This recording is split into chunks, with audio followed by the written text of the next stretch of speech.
जी, मंचासीन राज्यसभा के सांसद और हरियाणा के लिए उम्मीद के किरण आदरणीय दीपेंद्र हुड्डा जी, आदरणीय गुरनाम सिंह जी, नैन साहब जिनकी बात हम अभी सुन रहे थे, यहाँ खड़कर टोल के किसान और मजदूरों की समिति, समाज के सभी हर वर्ग के जिम्मेदार जो यहाँ आए हैं, मेरी मातृशक्ति,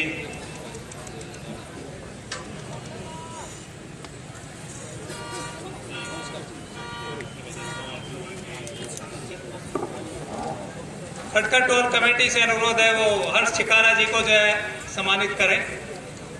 तालियों से स्वागत करें और मोमेंटो।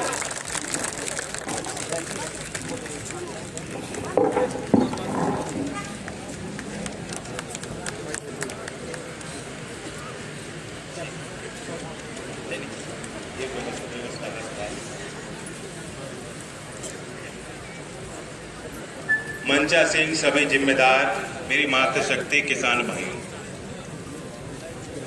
मैं आभार व्यक्त करता हूं कि आपने इतने महत्वपूर्ण कार्यक्रम में मुझे यहां बुलाया।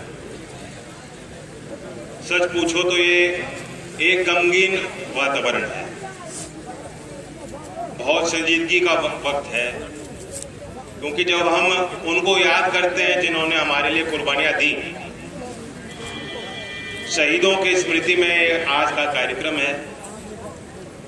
और यहाँ आपकी भावना है कि उनकी एक स्मृति यहाँ उसका निर्माण हो, जिसमें आप सबका एक बड़ा योगदान है, ताकि आने वाली पीढ़ियां, जो कोई जींद जिले से जुड़ा हुआ व्यक्ति है, जो कोई हरियाणा में आसपास के क्षेत्रों से यहाँ निकल के जाएगा, यहाँ टोल पे भी रुकेगा, उसकी निगाह भी उस मार्ग पे जाएगी, उसके अंदर की उत्सुकता उसकी पैदा होगी, वो कुछ जान पाएगा। ये किसान कौम यूं ही जिंदा है कि हम अपने इतिहास को भूले नहीं। जो बिरादरी, जो समाज ये भूल जाती है कि जिस रास्ते पे हम चल रहे हैं, यहाँ तक हम कैसे आए, किन महान शक्तियों का योगदान है, किन महान आत्माओं ने बड़ी बड़ी कुर्बानियां दिल पे पत्थर रखे, अपनी फिक्र नहीं की, घर परिवार की फिक्र नहीं की, अपने घर परिवार की जिम्मेदारियों को भुलाकर समाज के लिए ज्योत जलाने का काम किया, जीवन को न्यौछावर किया। ऐसे महान आत्माओं से जुड़ने का एक मौका आप देश के लोगों को दोगे तो मैं बधाई भी देता हूं, वहीं गमगीन वातावरण में अपनी श्रद्धांजलि भी उन वीरों को देता हूं। इस देश में 13 महीने का आंदोलन चला और कड़वे अनुभव उस आंदोलन से हैं। किसी भी लोकतंत्र में इतने लंबे आंदोलन की कोई आवश्यकता नहीं होनी चाहिए। जब सरकारें संवेदनशील हों और आंदोलन इतना बड़ा हो जिसका जनता का समर्थन उस आंदोलन के साथ हो, ऐसे आंदोलन के नेताओं को बुलाकर सरकारों को समाधान निकालना चाहिए। लेकिन हमने हालात ये देखे कि देश के प्रधानमंत्री कहते रह गए कि मैं टेलीफोन कॉल दूं, और दिल्ली में जाने से रोका गया और तारे बिछा दी गई और बैरियर खड़े कर दिए गए और पानी के बौछारें चली और लाठियां चली और क्या क्या प्रताड़ित करने के लिए बातें नहीं कही गई। किसानों को पूरी तरह से बल प्रयोग करके रोका गया। जो 700 से ज्यादा शहीद हैं किसान, उन्हें हम और आप तो शहीद कहते हैं, लेकिन सरकार का कोई आदमी आज भी मानने को तैयार नहीं कि वो शहीद। मैं सुन रहा था, अभी बात हुई, नैन साहब कह रहे थे कि उनके लिए मुआवजा घोषित हुआ, नहीं मिला। जो जो एक एक वादे किए गए थे, कृषि मंत्रालय के सचिव ने लिखित तौर पे आश्वासन दिया था, तब वहां से किसान उठ के लौट के आए थे। नवंबर के महीने की बात है। वहां किसान जितने संगठन थे, उन्होंने निर्णय लिया कि हम जीत गए, हमारी जो मांगे वो मानी गई, और इसलिए भाइयों, अपने बहनों, अपने घर घर लौटो, गांव में लौटो, अपने काम संभालो, ये कह के आंदोलन समाप्त हुआ।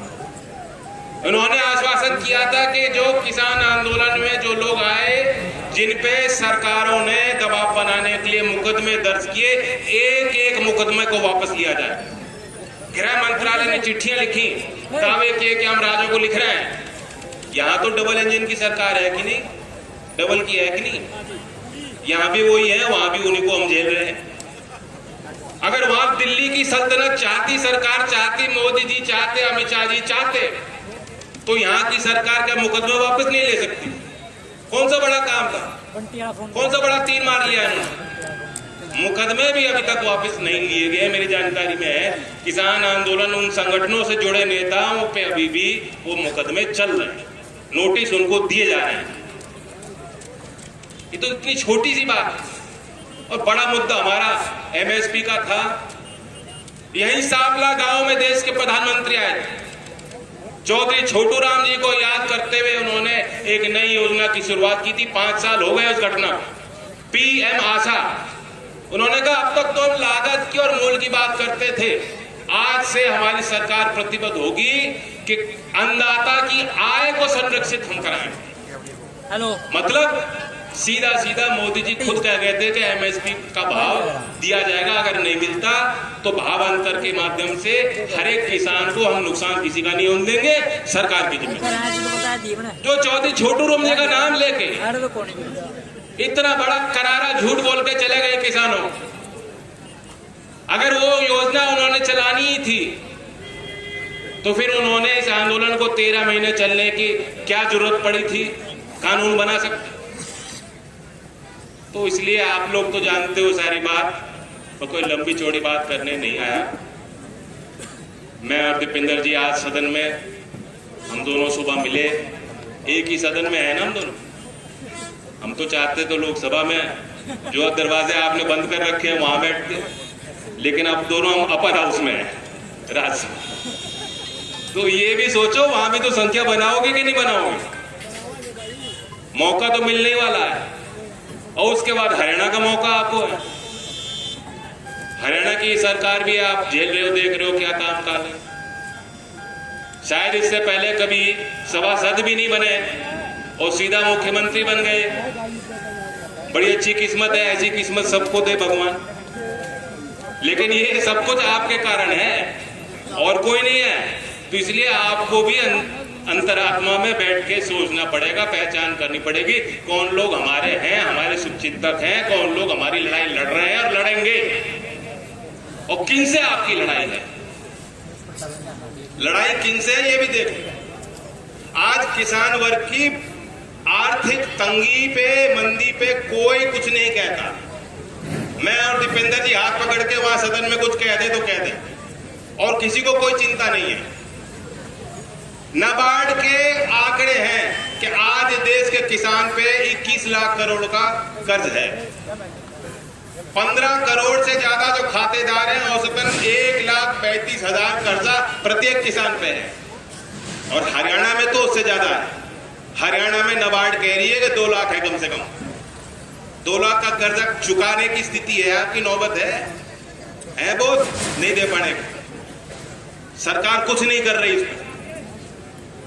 यहाँ आप किसानों के स्मृति में स्मारक बना रहे हो, समाज खुद कर रहा है, चंदा दे रहे हैं। यहाँ जो किसान है, समाज के संभ्रांत लोग, वो आ गया है। सरकार को करना चाहिए काम। हम यूपी में चुनाव लड़ रहे थे, हमने घोषित किया था कि लखनऊ सरकार बनेगी तो सरकार ऐसा शानदार स्मारक बनाएगी जैसे दिल्ली में जाके किसान घाट में जाते हो तो चौधरी चरण सिंह को याद करते हो, या देश के शहीदों के लिए, सैनिकों के लिए स्मारक है। तो ये किसानों का योगदान, हरियाणा के जींद के शहीद किसानों का योगदान भी उससे कम नहीं। मैं कहूंगा कि आप जो कुछ कसर रह गई हो उसे दूर करो, भाजपा से छुटकारा दिलाओ, और हमारे दीपेंद्र जी बैठेंगे और निर्णय लेंगे और बहुत शानदार किसानों के लिए स्मारक का निर्माण। माफी मांगी, उसका जवाब क्यों नहीं दे रहे आप? 13 महीने किसान पीटे और फिर माफी मांग ली, उसका जवाब वो तो उनके चित्त भी मेरी, पट भी मेरी, सीधी बात है।